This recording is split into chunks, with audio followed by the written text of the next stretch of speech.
Madam Speaker, the President of the United States.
Members of Congress, the President of the United States.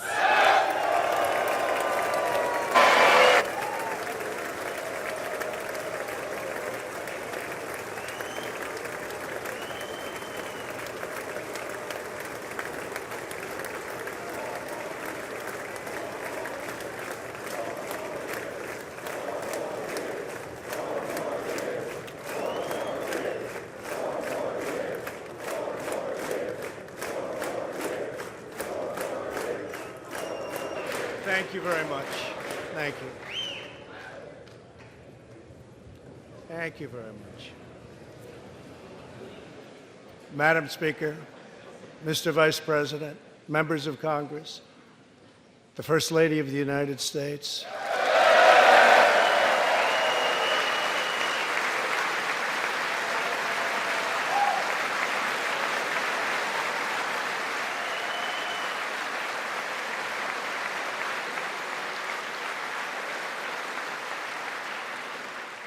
and my fellow citizens, 3 years ago, we launched the Great American Comeback. Tonight, I stand before you to share the incredible results. Jobs are booming, incomes are soaring, poverty is plummeting, crime is falling, confidence is surging, and our country is thriving and highly respected again.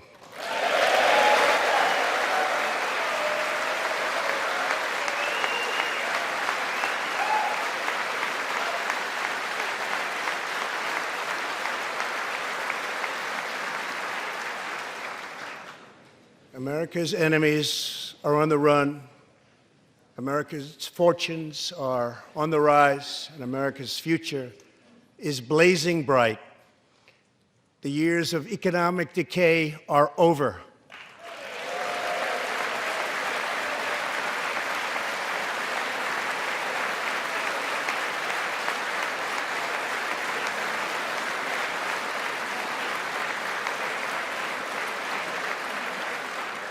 The days of our country being used, taken advantage of, and even scorned by other nations are long behind us.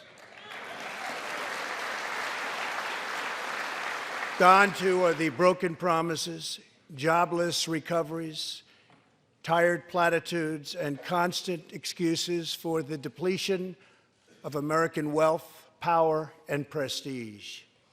In just 3 short years, we have shattered the mentality of American decline, and we have rejected the downsizing of Americans' destiny. We have totally rejected the downsizing. We're moving forward at a pace that was unimaginable just a short time ago, and we are never, ever going back.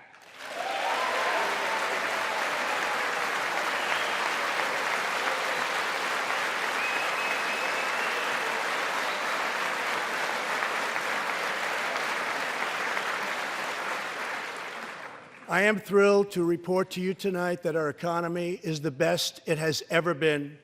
Our military is completely rebuilt, with its power being unmatched anywhere in the world, and it's not even close. Our borders are secure. Our families are flourishing. Our values are renewed. Our pride is restored. And for all of these reasons, I say to the people of our great country, and to the members of Congress, the state of our union is stronger than ever before.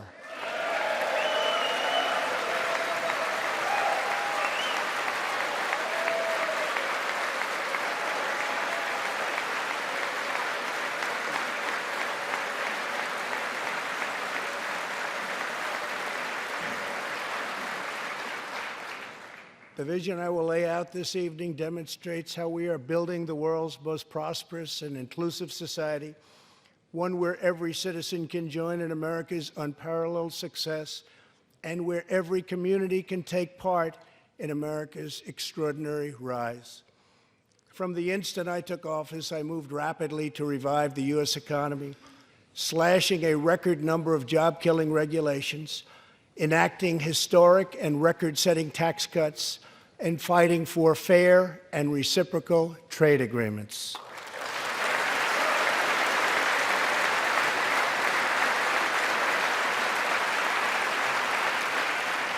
Our agenda is relentlessly pro-worker, pro-family, pro-growth, and most of all, pro-American.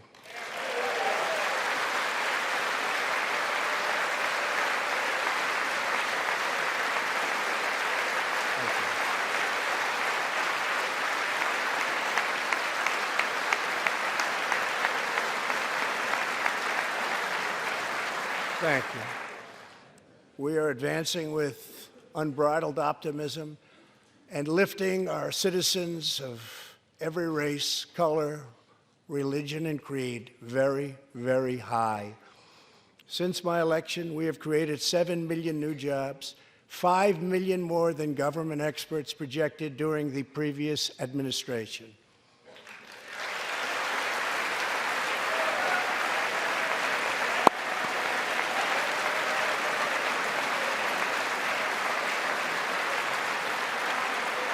The unemployment rate is the lowest in over half a century. And very incredibly, the average unemployment rate under my administration is lower than any administration in the history of our country. Yeah.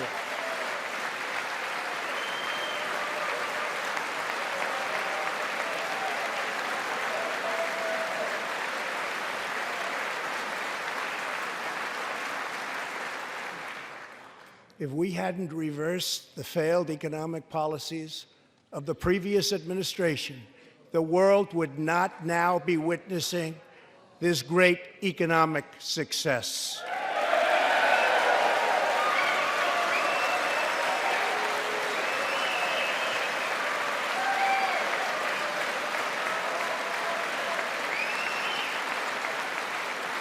The unemployment rate for African Americans, Hispanic Americans, and Asian Americans has reached the lowest levels in history.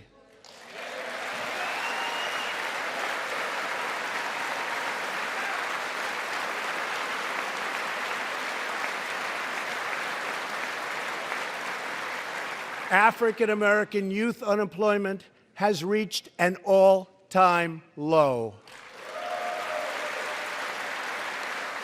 African American poverty has declined to the lowest rate ever recorded.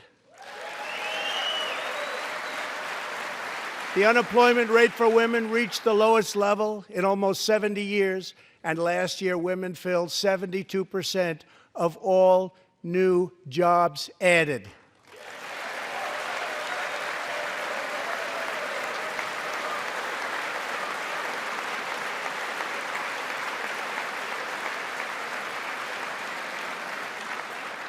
The veterans' unemployment rate dropped to a record low.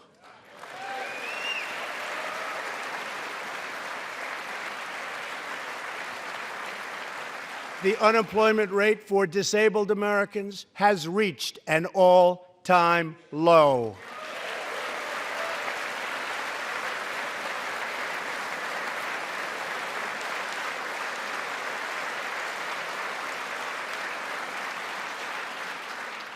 Workers without a high school diploma have achieved the lowest unemployment rate recorded in U.S. history.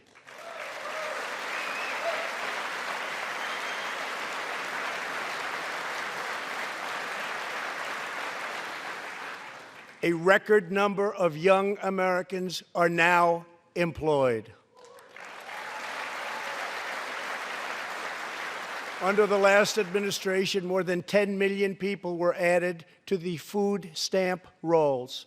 Under my administration, 7 million Americans have come off food stamps, and 10 million people have been lifted off of welfare.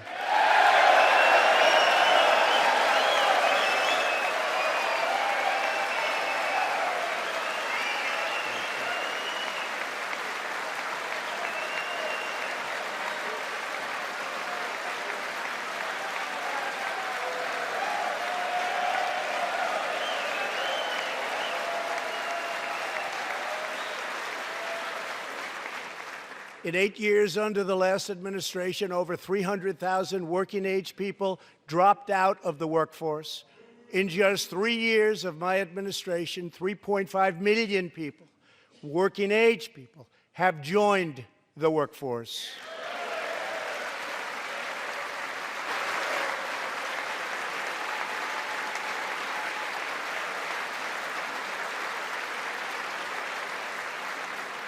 Since my election, the net worth of the bottom half of wage earners has increased by 47%, 3 times faster than the increase for the top 1%.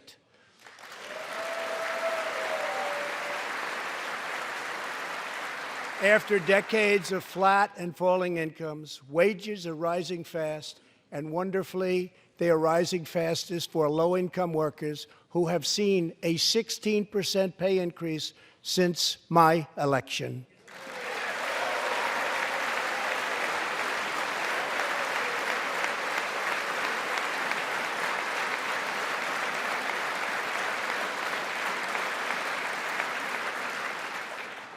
This is a blue-collar boom.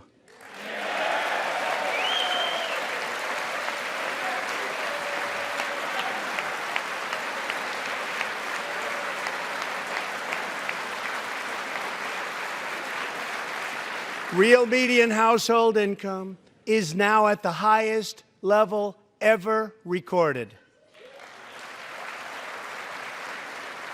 Since my election, U.S. stock markets have soared 70%, adding more than $12 trillion to our nation's wealth, transcending anything anyone believed was possible. This is a record.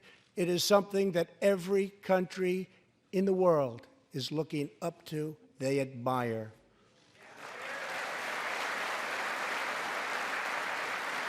Consumer confidence has just reached amazing new highs.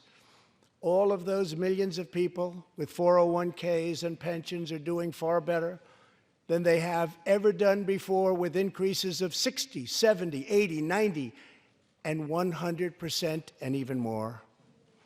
Jobs and investments are pouring into 9,000 previously neglected neighborhoods, thanks to Opportunity Zones, a plan spearheaded by Senator Tim Scott as part of our great Republican tax cuts.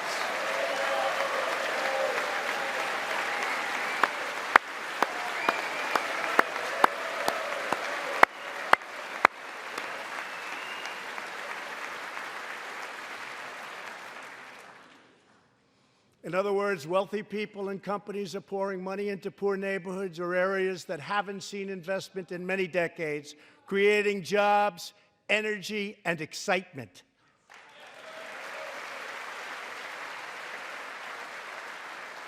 This is the first time that these deserving communities have seen anything like this. It's all working. Opportunity Zones are helping Americans like Army veteran Tony Rankins from Cincinnati, Ohio. After struggling with drug addiction, Tony lost his job, his house, and his family. He was homeless. But then Tony found a construction company that invests in Opportunity Zones.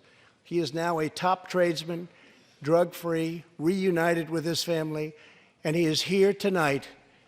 Tony, keep up the great work, Tony.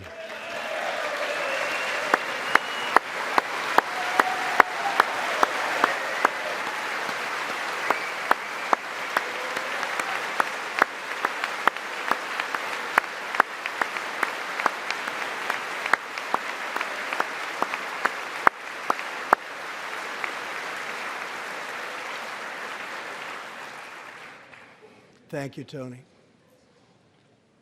Our roaring economy has, for the first time ever, given many former prisoners the ability to get a great job and a fresh start.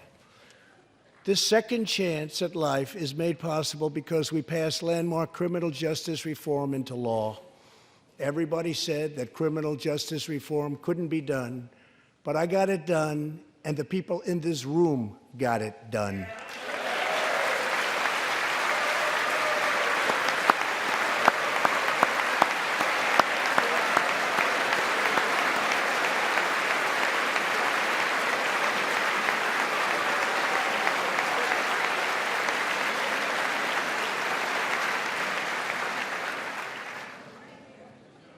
Thanks to our bold regulatory reduction campaign, the United States has become the #1 producer of oil and natural gas anywhere in the world, by far.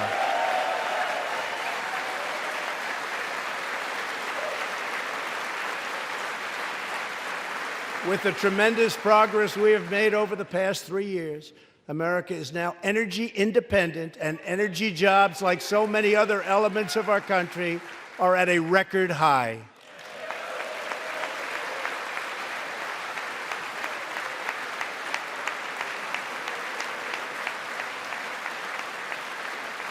We are doing numbers that no one would have thought possible just 3 years ago. Likewise, we are restoring our nation's manufacturing might, even though predictions were, as you all know, that this could never, ever be done. After losing 60,000 factories under the previous 2 administrations, America has now gained 12,000 new factories under my administration, with thousands upon thousands of plants and factories being planned or being built.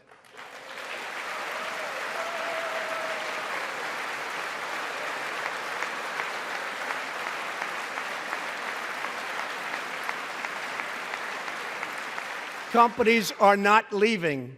They are coming back to the USA. The fact is that everybody wants to be where the action is, and the United States of America is indeed the place where the action is. One of the biggest promises I made to the American people was to replace the disastrous NAFTA trade deal.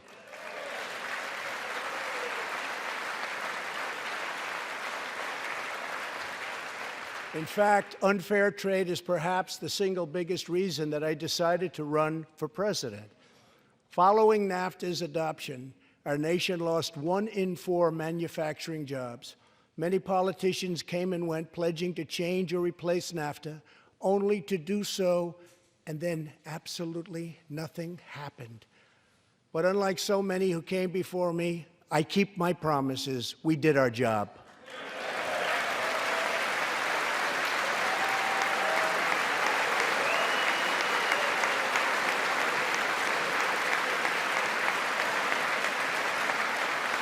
Six days ago, I replaced NAFTA and signed the brand new U.S.-Mexico-Canada agreement into law. The USMCA will create nearly 100,000 new high-paying American auto jobs and massively boost exports for our farmers, ranchers, and factory workers.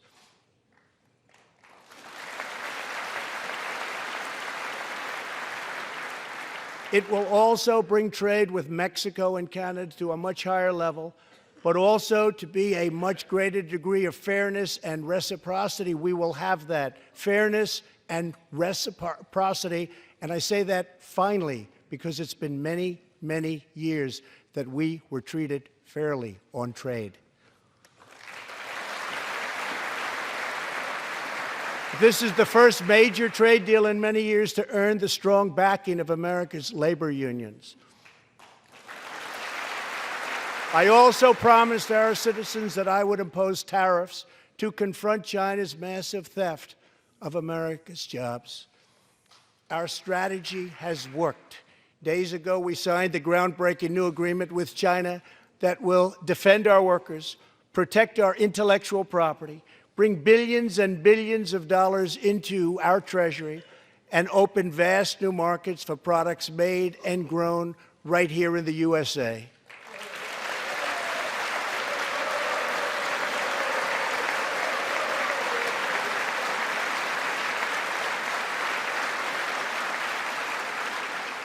For decades, China has taken advantage of the United States. Now we have changed that. But at the same time, we have perhaps the best relationship we've ever had with China, including with President Xi. They respect what we've done because, quite frankly, they could never really believe that they were able to get away with what they were doing year after year, decade after decade, without someone in our country stepping up and saying, "That's enough."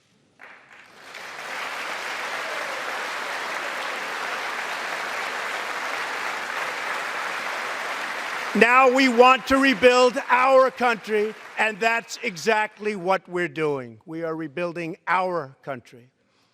As we restore American leadership throughout the world, we are once again standing up for freedom in our hemisphere. That's why my administration reversed the failing policies of the previous administration on Cuba.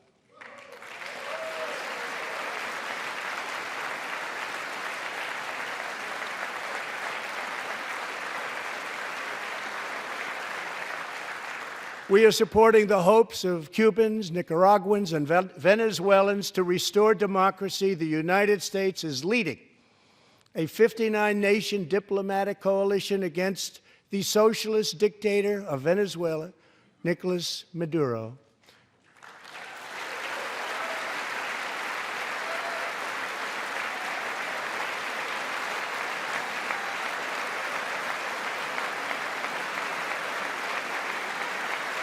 Maduro is an illegitimate ruler, a tyrant who brutalizes his people, but Maduro's grip on tyranny will be smashed and broken. Here this evening is a very brave man who carries with him the hopes, dreams, and aspirations of all Venezuelans. Joining us in the gallery is the true and legitimate president of Venezuela, Juan Guaido. Mr. President, please take this message back to your homeland.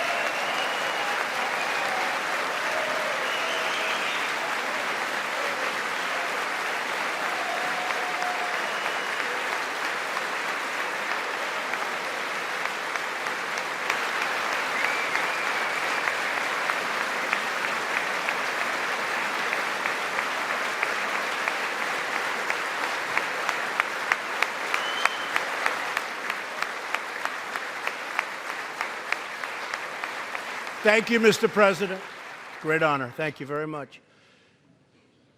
Please take this message back that all Americans are united with the Venezuelan people in their righteous struggle for freedom. Thank you very much, Mr. President.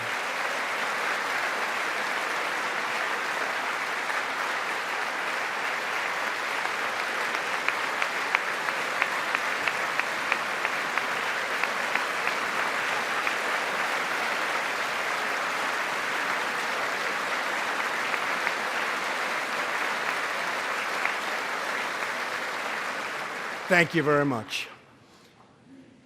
Socialism destroys nations, but always remember freedom unifies the soul.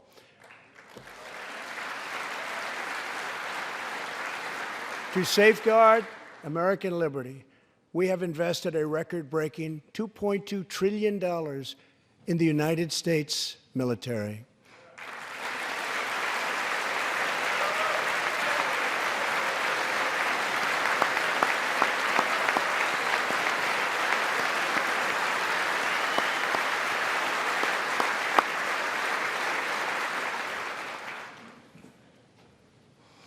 We have purchased the finest planes, missiles, rockets, ships, and every other form of military equipment, and it's all made right here in the USA.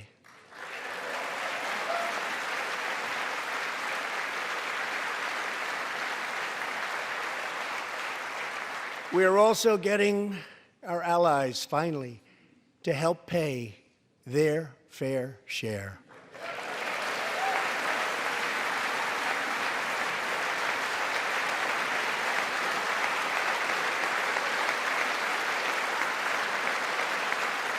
I have raised contributions from other NATO members by more than $400 billion, and the number of allies meeting their minimum obligations has more than doubled. And just weeks ago, for the first time since President Truman established the Air Force, more than 70 years earlier, we created a brand new branch of the United States Armed Forces. It's called the Space Force. Very important.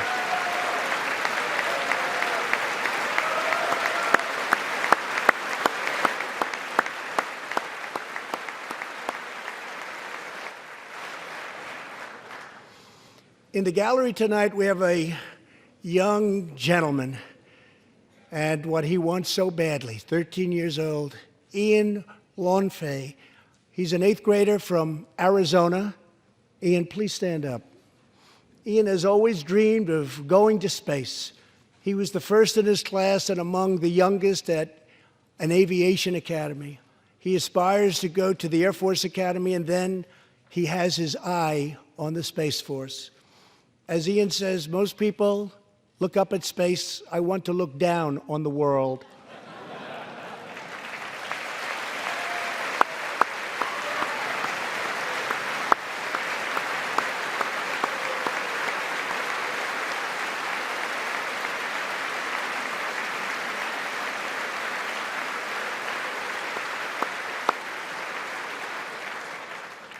But sitting behind Ian tonight is his greatest hero of them all. Charles McGee was born in Cleveland, Ohio, 1 century ago. Charles is one of the last surviving Tuskegee Airmen, the first black fighter pilots, and he also happens to be Ian's great-grandfather.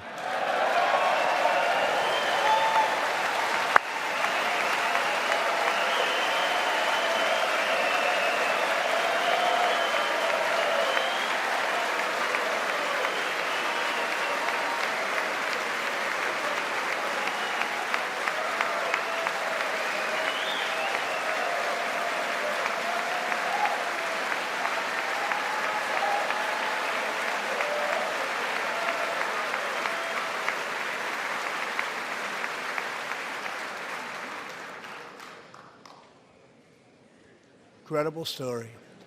After more than 130 combat missions in World War II, he came back home to a country still struggling for civil rights and went on to serve America in Korea and Vietnam. On December 7th, Charles celebrated his 100th birthday.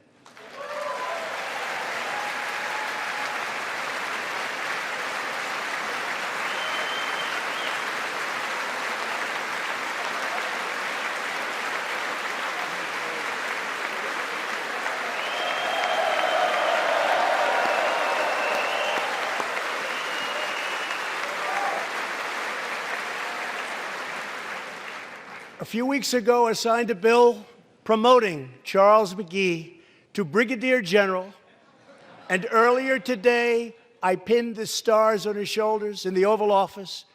General McGee, our nation salutes you. Thank you, sir.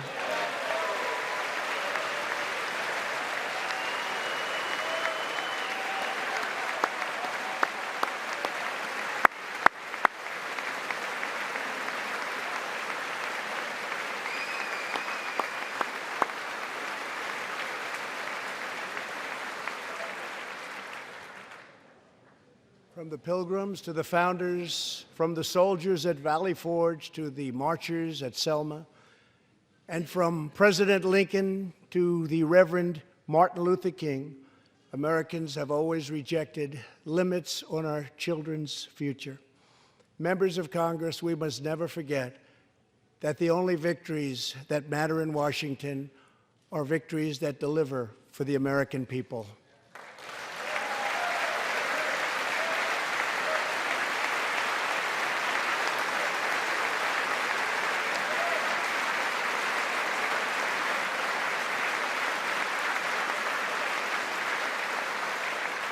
The people are the heart of our country. Their dreams are the soul of our country, and their love is what powers and sustains our country. We must always remember that our job is to put America first.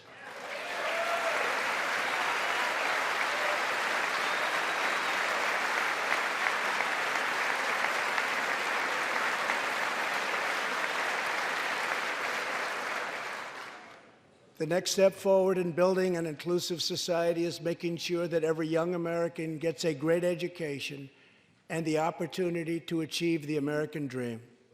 Yet for too long, countless American children have been trapped in failing government schools. To rescue these students, 18 states have created school choice in the form of opportunity scholarships. The programs are so popular that tens of thousands of students remain on a waiting list. One of those students is Janiyah Davis, a fourth grader from Philadelphia. Janiyah.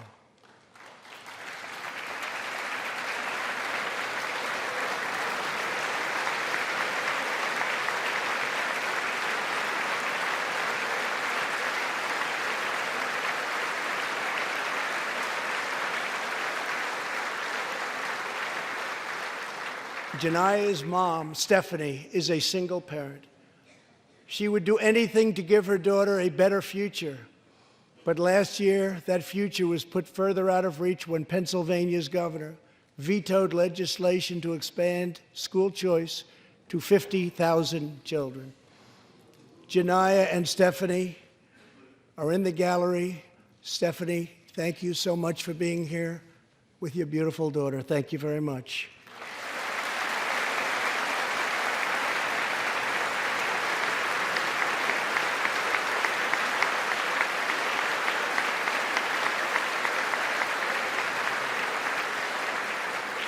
But Janiyah, I have some good news for you, because I am pleased to inform you that your long wait is over. I can proudly announce tonight that an opportunity scholarship has become available. It's going to you, and you will soon be heading to the school of your choice.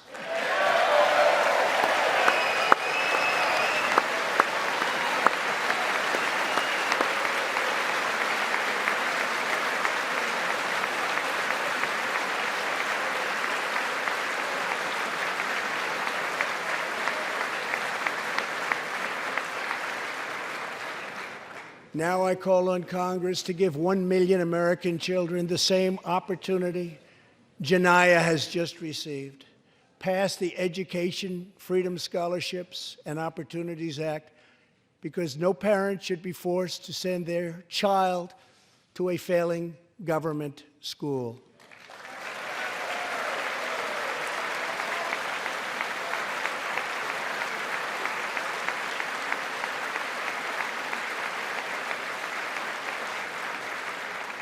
Every young person should have a safe and secure environment in which to learn and to grow. For this reason, our magnificent First Lady has launched the Be Best initiative to advance a safe, healthy, supportive, and drug-free life for the next generation, online, in school, and in our communities. Thank you, Melania, for your extraordinary love and profound care for America's children. Thank you very much.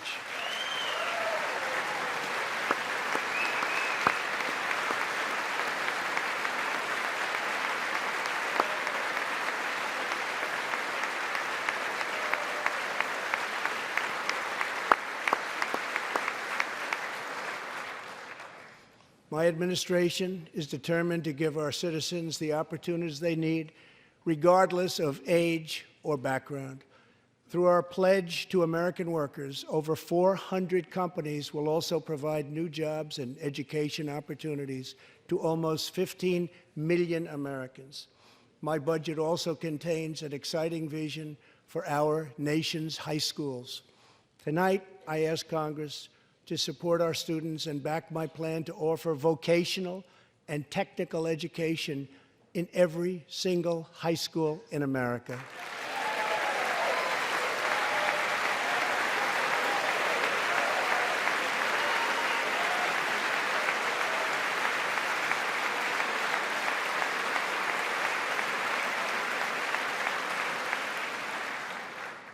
To expand equal opportunity, I am also proud that we achieved record and permanent funding for our nation's historically black colleges and universities.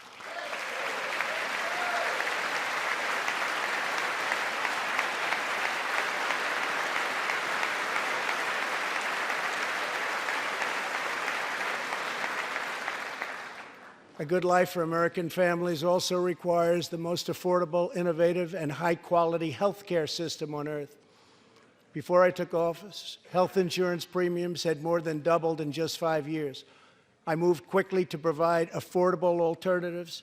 Our new plans are up to 60% less expensive and better.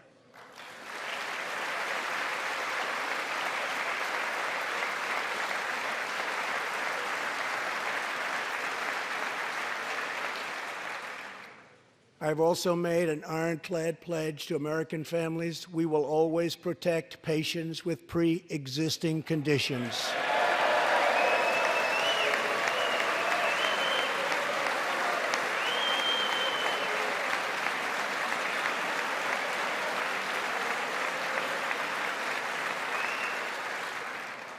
And we will always protect your Medicare, and we will always protect your Social Security, always.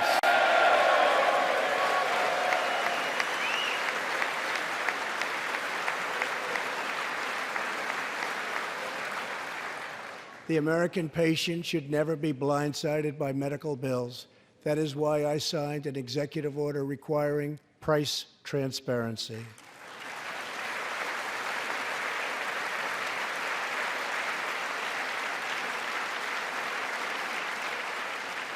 Many experts believe that transparency, which will go into full effect at the beginning of next year, will be even bigger than health care reform. It will save families massive amounts of money for substantially better care. But as we work to improve Americans' health care, there are those who want to take away your health care, take away your doctor, and abolish private insurance entirely. 132 lawmakers in this room have endorsed legislation to impose a socialist takeover of our health care system, wiping out the private health insurance plans of 180 million very happy Americans. To those watching at home tonight, I want you to know we will never let socialism destroy American health care.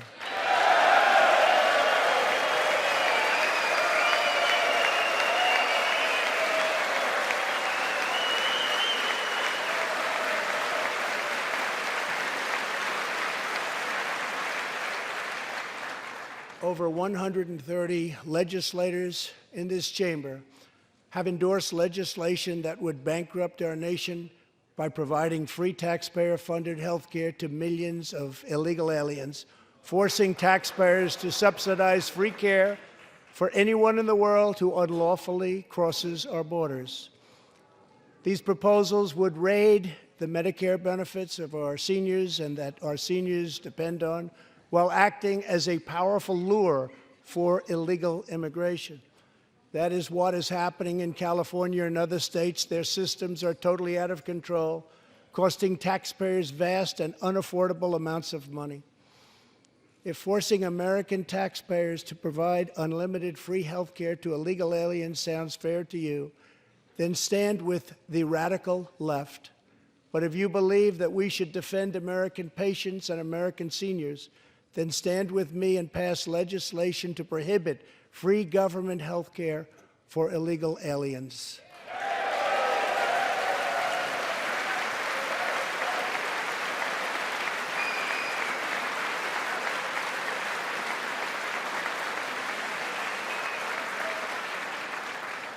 This will be a tremendous boon to our already very strongly guarded southern border, where, as we speak, a long, tall, and very powerful wall is being built.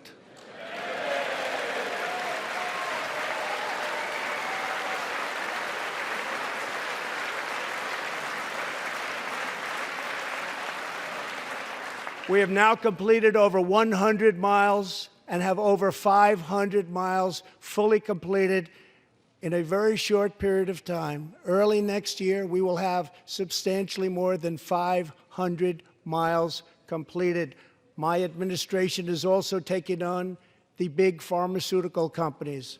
We have approved a record number of affordable generic drugs, and medicines are being approved by the FDA at a faster clip than ever before.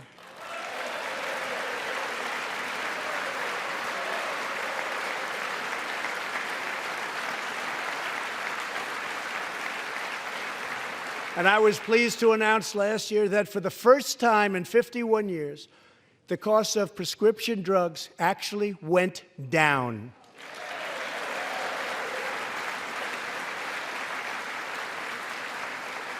And working together, Congress can reduce drug prices substantially from current levels. I've been speaking to Senator Chuck Grassley of Iowa and others in Congress in order to get something on drug pricing done, and done quickly and properly. I'm calling for bipartisan legislation that achieves the goal of dramatically lowering prescription drug prices. Get a bill on my desk, and I will sign it into law immediately.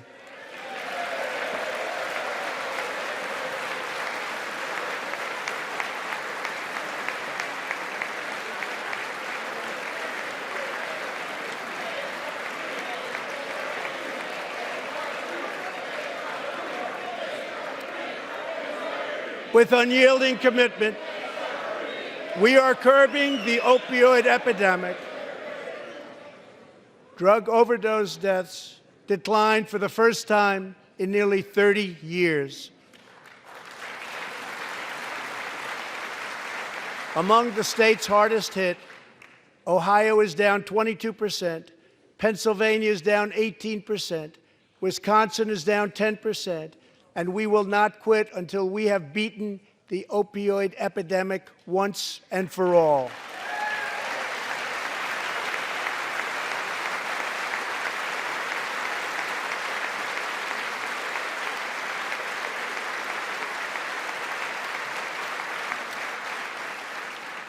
Protecting Americans' health also means fighting infectious diseases.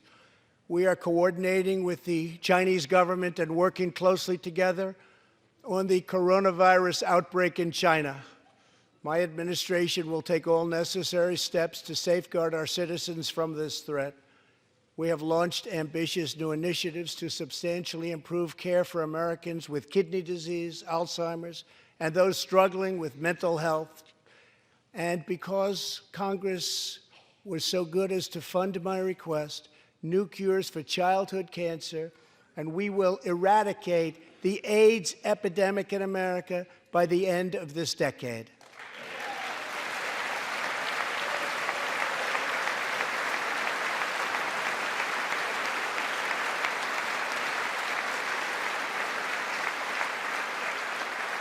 Almost every American family knows the pain when a loved one is diagnosed with a serious illness. Here tonight is a special man, beloved by millions of Americans, who just received a stage 4 advanced cancer diagnosis. This is not good news, but what is good news is that he is the greatest fighter and winner that you will ever meet. Rush Limbaugh, thank you for your decades of tireless devotion to our country.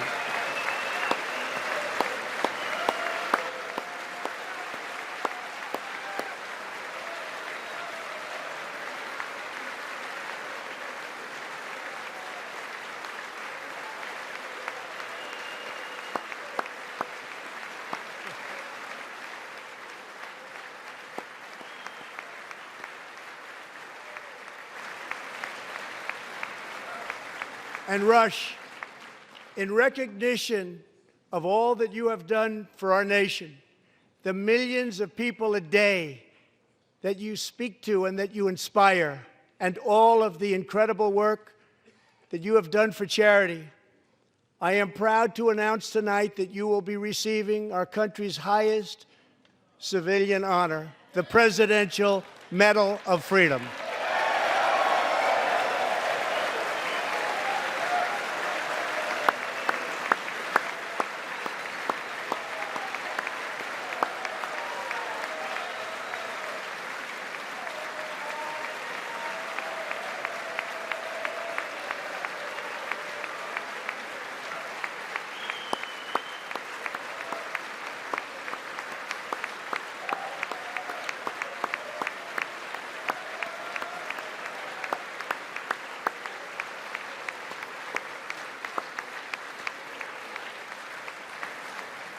I will now ask the First Lady of the United States to present you with the honor, please.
Rush and Catherine, congratulations.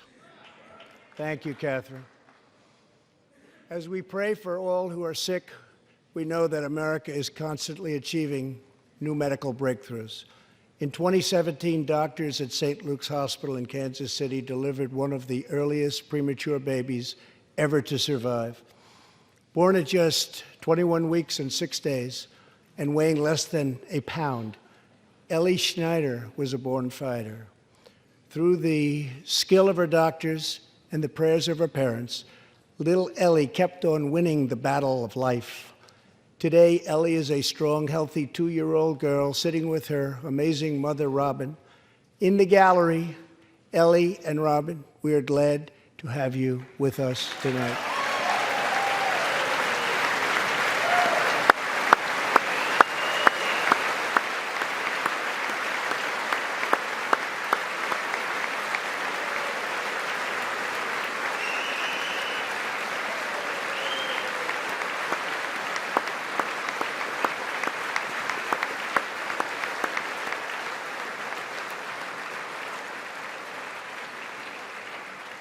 Ellie reminds us that every child is a miracle of life.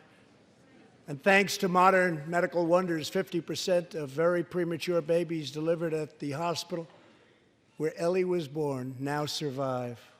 It's an incredible thing. Thank you very much. Our goal should be to ensure that every baby has the best chance to thrive and grow just like Ellie. That is why I'm asking Congress to provide an additional $50 million to fund neonatal research for America's youngest patients.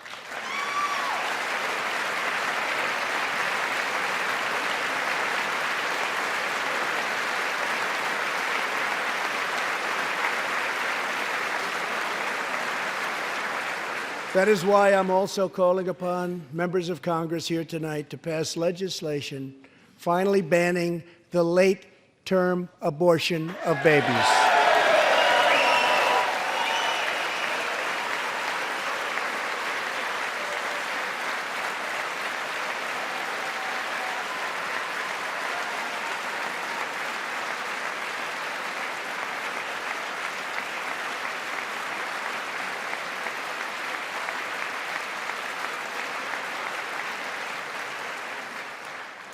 Whether we are Republican, Democrat, or Independent, surely we must all agree that every human life is a sacred gift from God.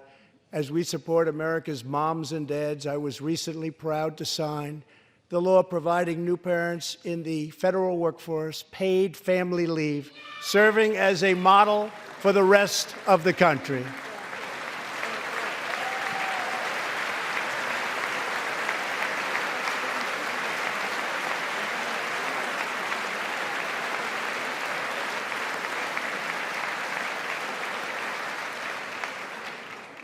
Now I call on Congress to pass the bipartisan Advancing Support for Working Families Act, extending family leave to mothers and fathers all across our nation.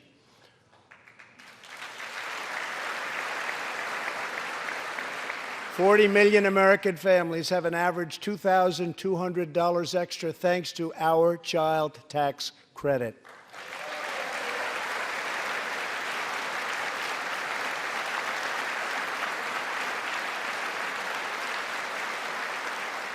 I've also overseen historic funding increases for high-quality child care, enabling 17 states to help more children, many of which have reduced or eliminated their wait lists altogether.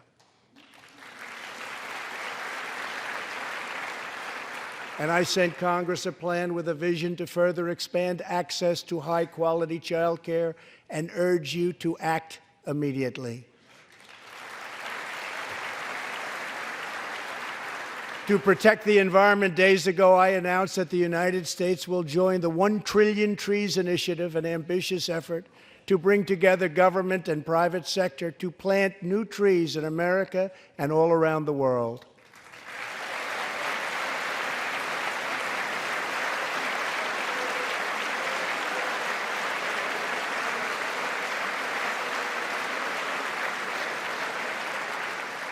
We must also rebuild America's infrastructure.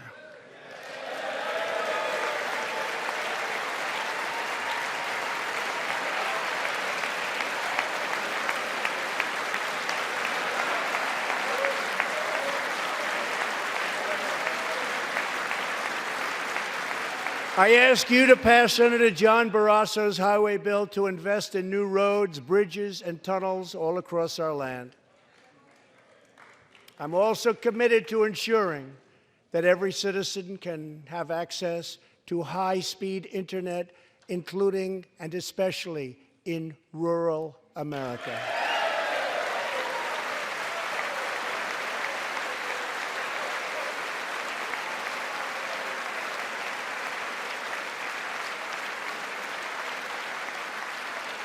A better tomorrow for all Americans also requires us to keep America safe. That means supporting the men and women of law enforcement at every level, including our nation's heroic ICE officers.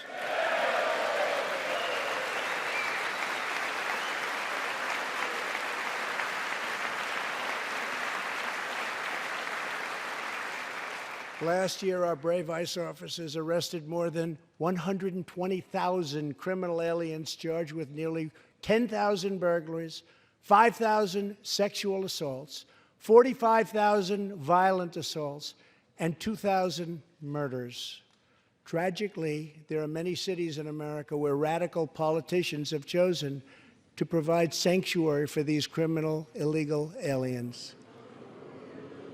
In sanctuary cities, local officials order police to release dangerous criminal aliens to prey upon the public instead of handing them over to ICE to be safely removed. Just 29 days ago, a criminal alien freed by the sanctuary city of New York was charged with the brutal rape and murder of a 92-year-old woman. The killer had been previously arrested for assault, but under New York sanctuary policies, he was set free. If the city had honored ICE's detainer request, his victim would still be alive today. The state of California passed an outrageous law declaring their whole state to be a sanctuary for criminal illegal immigrants, a very terrible sanctuary with catastrophic results. Here is just one tragic example. In December 2018, California police detained an illegal alien with 5 prior arrests, including convictions for robbery and assault. But as required by California's sanctuary law, local authorities released him. Days later, the criminal alien went on a gruesome spree of deadly violence. He viciously shot one man going about his daily work. He approached a woman sitting in her car and shot her in the arm and in the chest. He walked into a convenience store and wildly fired his weapon. He hijacked a truck and smashed into vehicles, critically injuring innocent victims. One of the victims is a terrible, terrible situation. Died, 51-year-old American named Rocky Jones. Rocky was at a gas station when this vile criminal fired 8 bullets at him from close range, murdering him in cold blood. Rocky left behind a devoted family, including his brothers, who loved him more than anything else in the world. One of his grieving brothers is here with us tonight. Jody, would you please stand? Jody, thank you.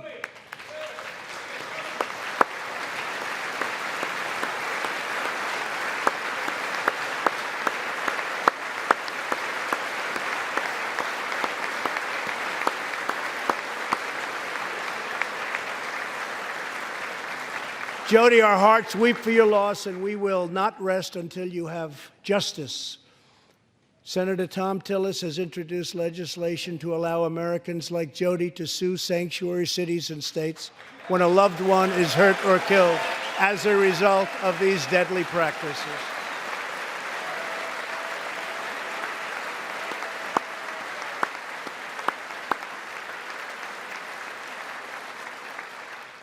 I ask Congress to pass the Justice for Victims of Sanctuary Cities Act immediately.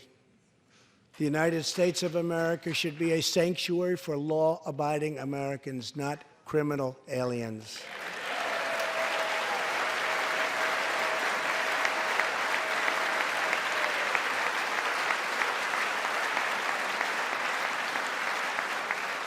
In the last 3 years, ICE has arrested over 5,000 wicked human traffickers, and I have signed 9 pieces of legislation to stamp out the menace of human trafficking domestically and all around the globe. My administration has undertaken an unprecedented effort to secure the southern border of the United States.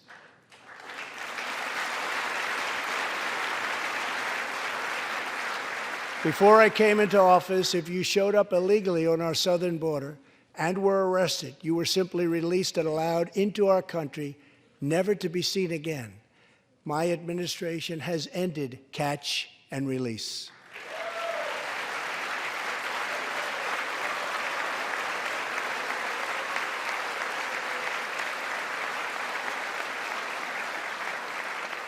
If you come illegally, you will now be promptly removed from our country.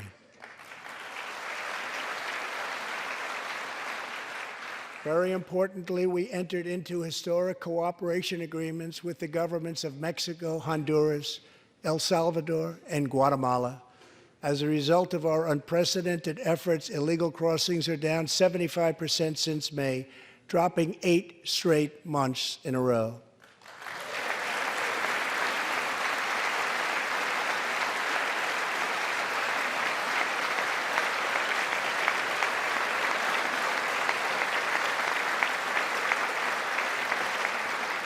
And as the wall rapidly goes up, drug seizures rise, and the border crossings are going down and going down very rapidly.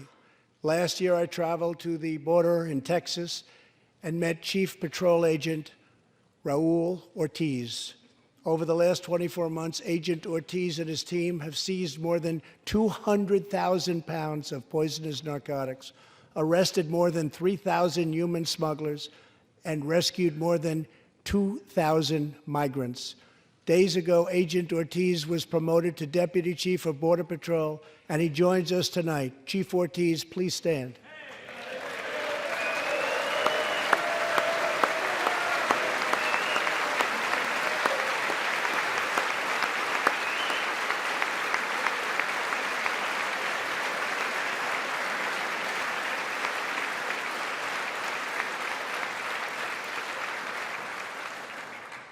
A grateful nation thanks you and all of the heroes of Border Patrol and ICE. Thank you very much. Thank you.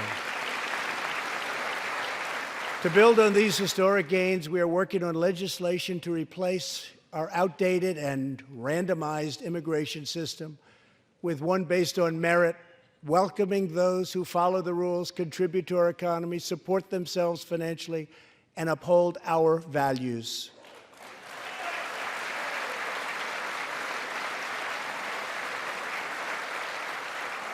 With every action, my administration is restoring the rule of law and reasserting the culture of American freedom.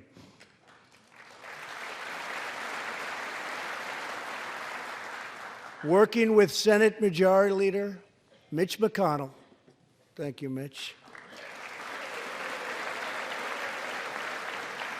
and his colleagues in the Senate, we have confirmed a record number of 187 new federal judges to uphold our Constitution as written. This includes 2 brilliant new Supreme Court justices, Neil Gorsuch and Brett Kavanaugh. Thank you.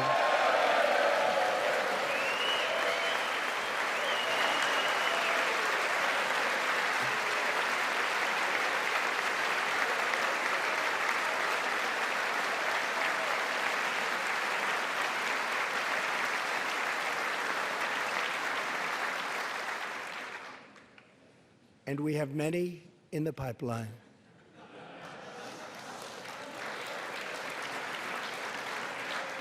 My administration is also defending religious liberty, and that includes the constitutional right to pray in public schools.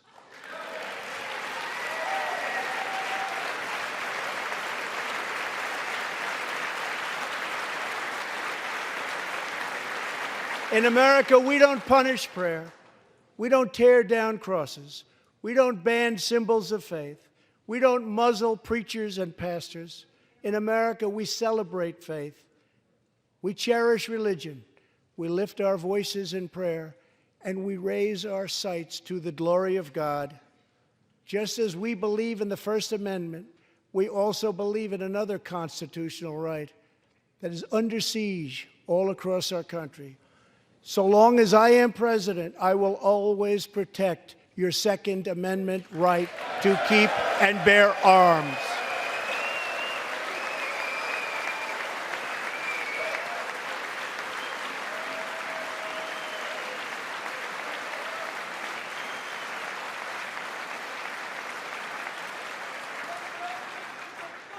In reaffirming our heritage as a free nation, we must remember that America has always been a frontier nation.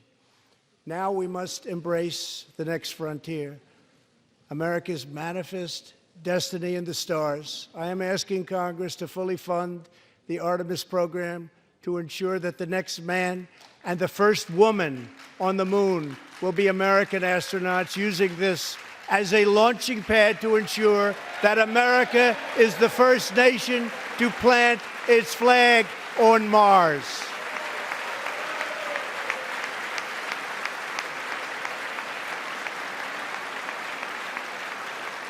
My administration is also strongly defending our national security and combating radical Islamic terrorism.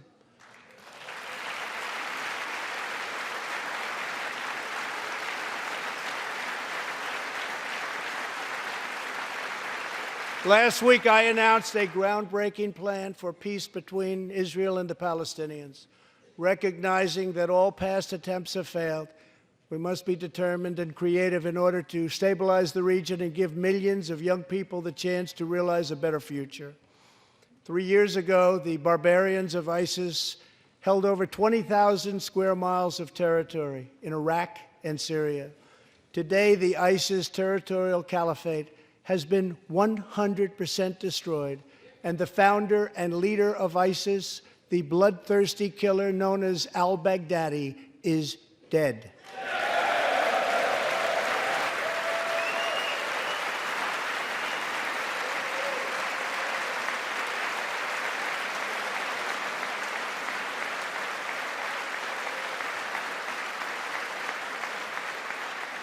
We are joined this evening by Carl and Marcia Mueller.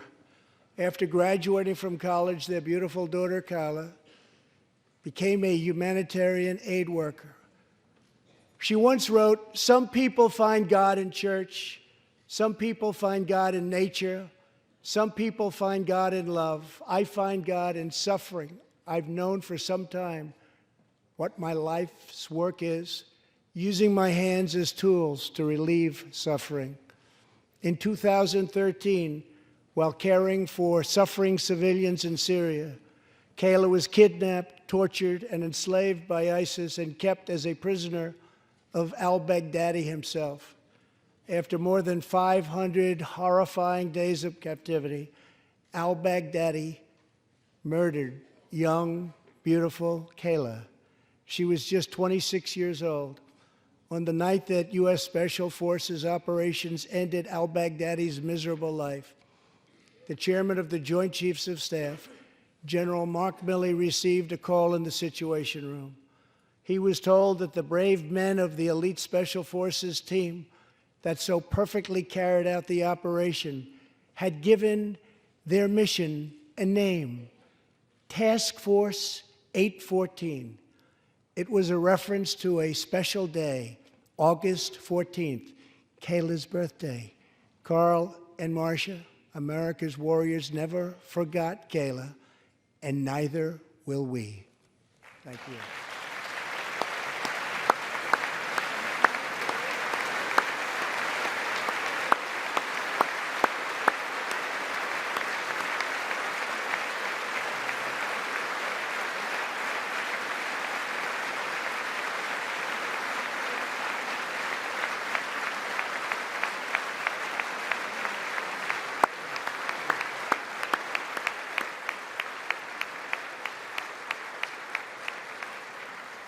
Every day, America's men and women in uniform demonstrate the infinite depth of love that dwells in the human heart. One of these American heroes was Army Staff Sergeant Christopher Hake. On his second deployment to Iraq in 2008, Sergeant Hake wrote a letter to his one-year-old son, Gage. "I will be with you again," he wrote to Gage. "I will teach you to ride your first bike, build your first sandbox, watch you play sports, and see you have kids also. I love you, son. Take care of your mother. I am always with you, Daddy."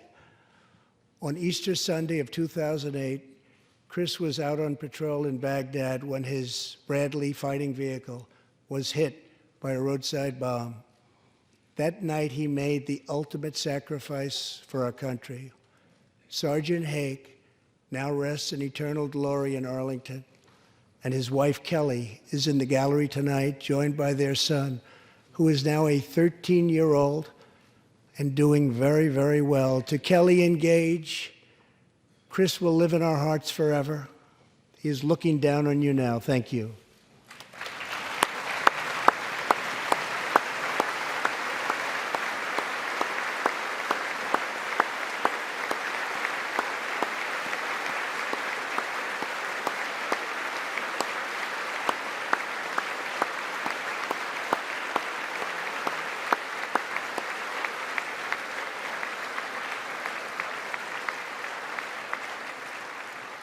Thank you very much. Thank you both very much.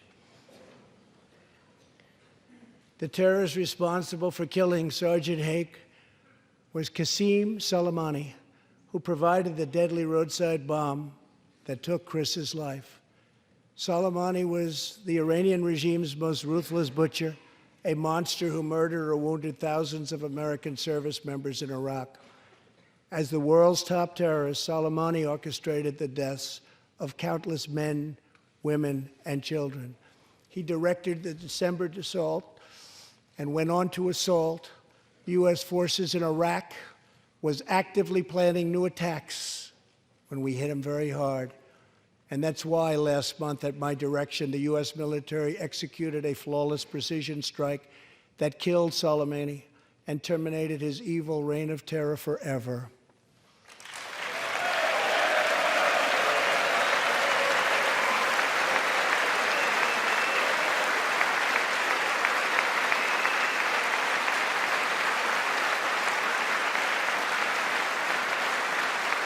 Our message to the terrorists is clear. You will never escape American justice. If you attack our citizens, you forfeit your life.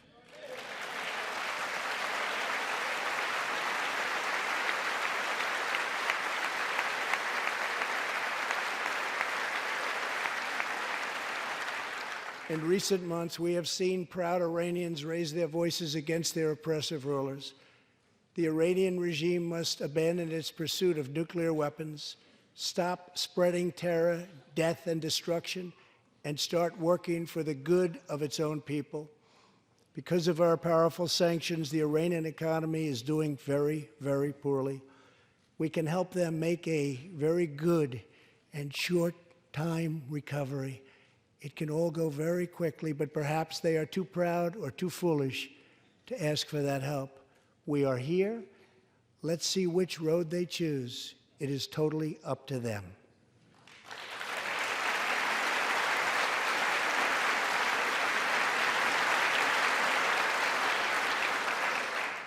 As we defend American lives, we are working to end America's wars in the Middle East. In Afghanistan, the determination and valor of our warfighters has allowed us to make tremendous progress, and peace talks are now underway. I am not looking to kill hundreds of thousands of people in Afghanistan, many of them totally innocent. It is also not our function to serve other nations as law enforcement agencies. These are warfighters that we have, the best in the world, and they either want to fight to win or not fight at all. We are working to finally end America's longest war and bring our troops back home.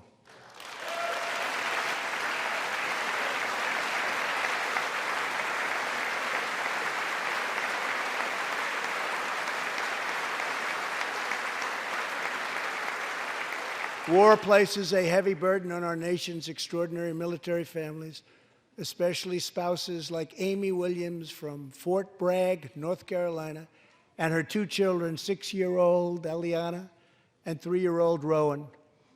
Amy works full-time and volunteers countless hours, helping other military families.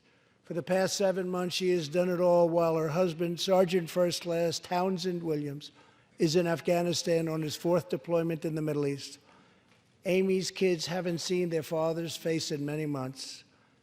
Amy, your family's sacrifice makes it possible for all of our families to live in safety and in peace, and we want to thank you. Thank you, Amy.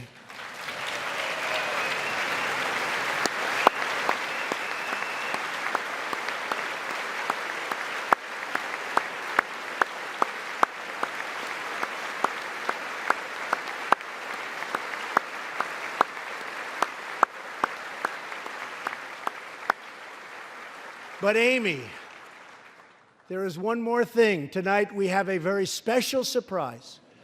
I am thrilled to inform you that your husband is back from deployment. He is here with us tonight, and we couldn't keep him waiting any longer.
Welcome home, Sergeant Williams. Thank you very much. As the world bears witness tonight, America is a land of heroes. This is a place where greatness is born, where destinies are forged, and where legends come to life. This is the home of Thomas Edison and Teddy Roosevelt, of many great generals, including Washington, Pershing, Patton, and MacArthur. This is the home of Abraham Lincoln, Frederick Douglass, Amelia Earhart, Harriet Tubman, the Wright brothers, Neil Armstrong, and so many more.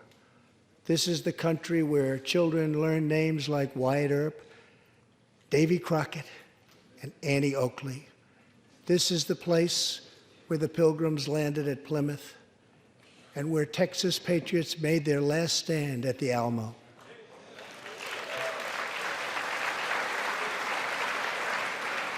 The beautiful, beautiful Alamo. The American nation was carved out of the vast frontier by the toughest, strongest, fiercest, and most determined men and women ever to walk on the face of the earth. Our ancestors braved the unknown, tamed the wilderness, settled the Wild West, lifted millions from poverty, disease, and hunger, vanquished tyranny and fascism, ushered the world to new heights of science and medicine, laid down the railroads, dug out the canals, raised up the skyscrapers, and ladies and gentlemen, our ancestors built the most exceptional republic ever to exist in all of human history, and we are making it greater than ever before.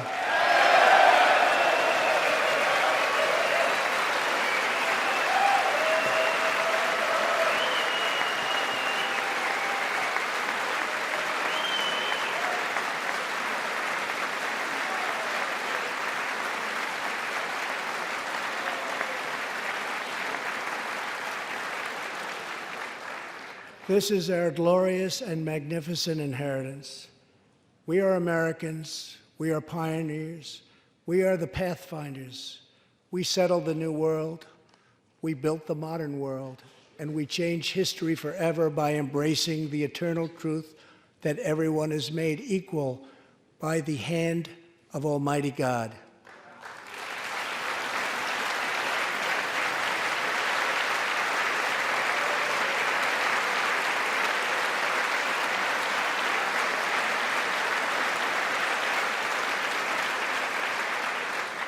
America is the place where anything can happen.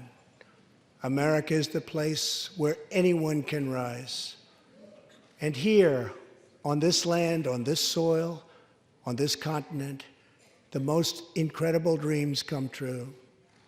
This nation is our canvas, and this country is our masterpiece.